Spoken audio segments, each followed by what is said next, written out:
are back. We are back with another video talking about the manager situation again. Except spread out a bit of that Scotty too hotty accent. Well, actually, Scotty, in my opinion, Scotty not too hotty accent. But no offense, Scottish people, but it is what it is. However, what isn't too hotty also is this managerial situation at Manchester United, because for some reason, Ineos being in the position that they are, in a situation that they are faced with needing to make a decision, they need to decide and pick a camp, put your eggs into a basket here.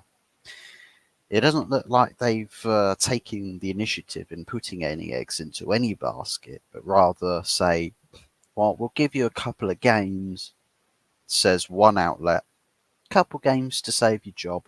Other outlets, oh, there's a feeling he's probably going to be here for the whole season, irrespective of what happens to the results.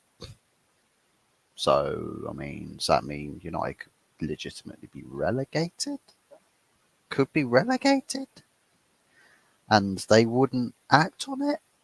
I'm not so sure about that. So, there's certain stories in this regard that I think we can definitely tuck into bed, read it a bedtime story, and look past. I still think the most likeliest scenario right now is that perhaps Ineos want to give him the benefit of the doubt and say, well, take this break and try and recuperate and sort things out for when you guys return after this international break. And we'll work from there. However, should results continue to go badly, I think we will still see a change. And I'll tell you one thing about the situation with the manager and in terms of replacements. I think the idea at the moment that there is this necessity that Man United have to have a replacement manager, ready to take over from Ten Hag if Ten Hag is to be sacked, I think is a bit of a fallacy. I think there's more to it than meets the eye. I think the outright first point of contention when it comes to the managerial position or the resolve of it would be just immediately the reins go over to Ruud van Nistelrooy. And I mean, if people want to delve into it much deeper than that, I think there's probably the instance as well that if in the case that Ten Hag is to be sacked, you've got the replacement interim manager there, so you can pop him into the position, not really feeling the incentive to have to really push the drive for replacements, because otherwise that would probably undermine the manager's position if the intent is to keep him there. So, if the intent is to not keep him there, you'd also ask the question, well, why wouldn't you sack him right now then? Unless you are looking to directly replace him. But then again, I think, judging by the temperament of this Ineos regime so far, is that they are trying to give this Ten Hag leash as much life as possible. And I don't think it's necessarily all going to work out in the end. I do think that it's going to come full circle, and the manager's going to end up getting the sack. I think players are not really on board with the idea. I think coaching staff are seeing issues with Ten Hag at the moment. Certain board members having issues.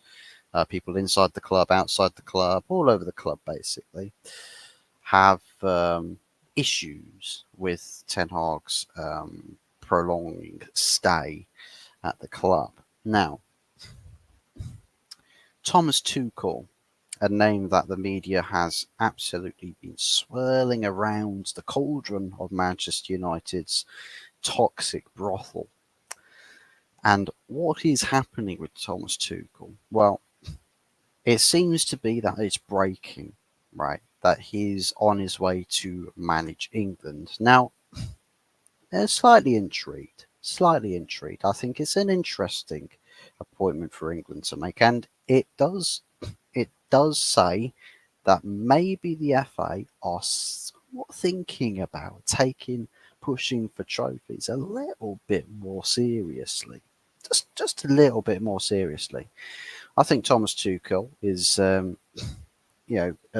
well, he's got a good track record for as far as trophy haul goes. Maybe not the best, most lucrative football, but it's the know-how of getting teams to win games at football when it absolutely matters most. And I think Thomas Tuchel has got a bit of that in his game. Um, very much more so than Gareth Southgate ever did. And of course, with the disastrous words of, I've already forgotten his name, the the current England interim Irish bloke. What's his name?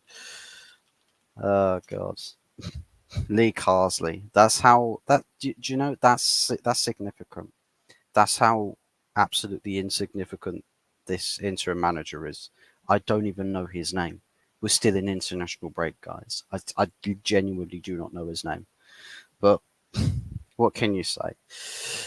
It is what it is. But Thomas Tuchel, definitely a statement of intent, mission statement from England. So we'll watch that. We'll watch that and see how it does pan out. And it does stray away from recruiting from within and needing to have English blood as your manager of the English national team. We've gone for a bit of German, gone for a bit of German sausage, um, a bit of schnitzel to man the touchline, and perhaps a bit of German engineering in football.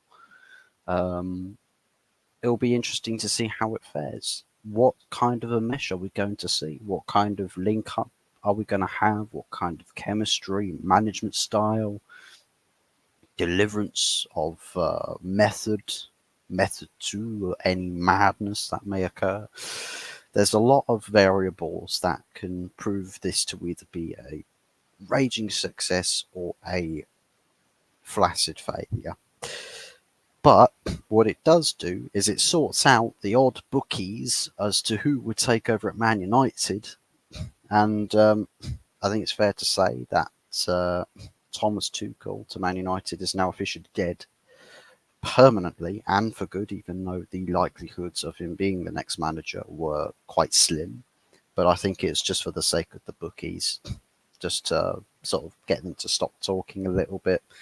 But yeah, it is in a sense for a lot of the people who are absolutely just downright desperate to get another manager in, like don't like get Ten Hag gone, get another manager in. They're going to be feeling a little bit sort of, for God's sakes, indecision. Now we're stuck, and situation at the club's not getting any better.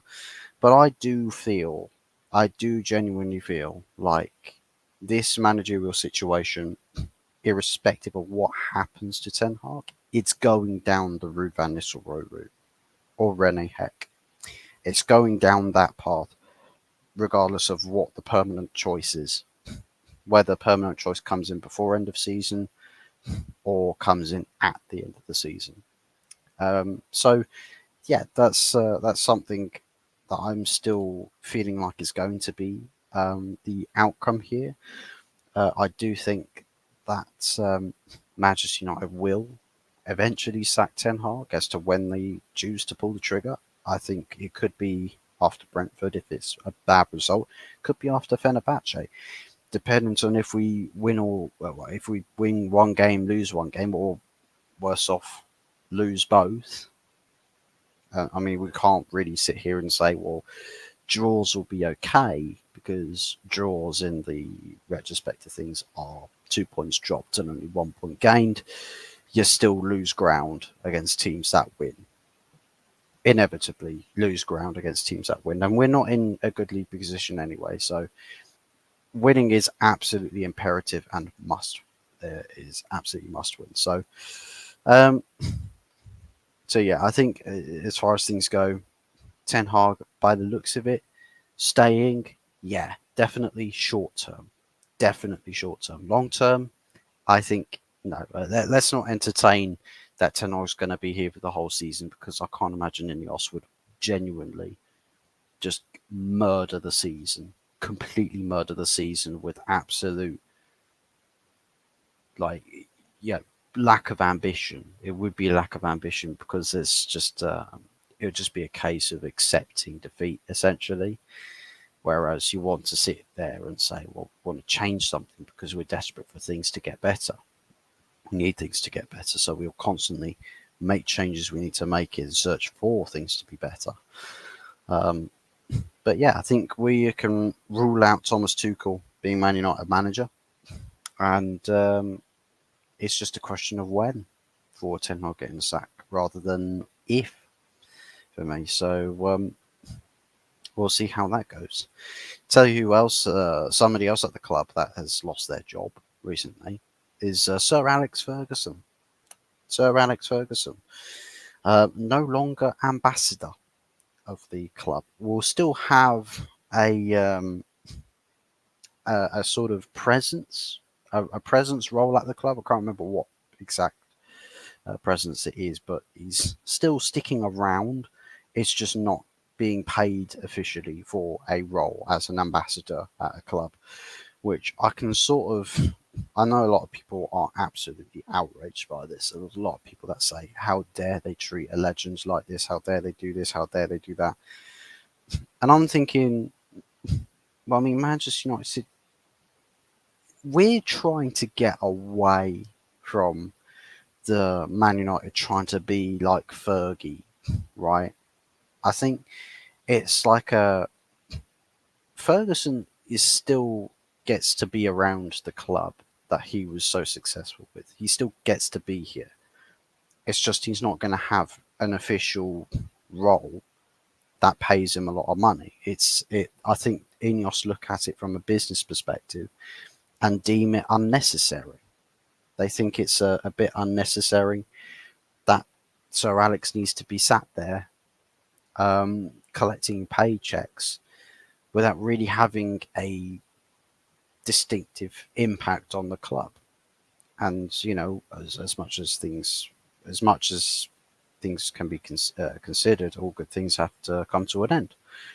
And I think Ferguson's ties to Manchester United being official, I think, are more or less at an end. Now, I'm sure there's a lot of Man United fans that will be quite pissed off with that, and I don't blame them. I wouldn't say that you're wrong, right or wrong to feel that way. It just depends on how you feel. I'm a little bit indifferent to it because I'm not necessarily focused on thinking about past glories as opposed to the importance of trying to work hard to ensure future glories. So I'm not overly bothered with Ferguson getting the boot from the ambassadorial role at the club. But let me know what you guys think about that in the comment section down below. And also rounding up this today's video is the rumor mill is spinning about an old Trafford tale. Perhaps a decision on the stadium is nigh. So let's see what the big master plan is. Is it Old Trafford or is it New Trafford? Is it the continuation of legacy, or is it a birthing the new Wembley of the North, or the Manchester SoFi Stadium? What is the decision going to be? Now, there's still people quite split on this. Half saying, yeah, absolutely, we should get a new stadium. Others saying, no, yeah, renovate Old Trafford.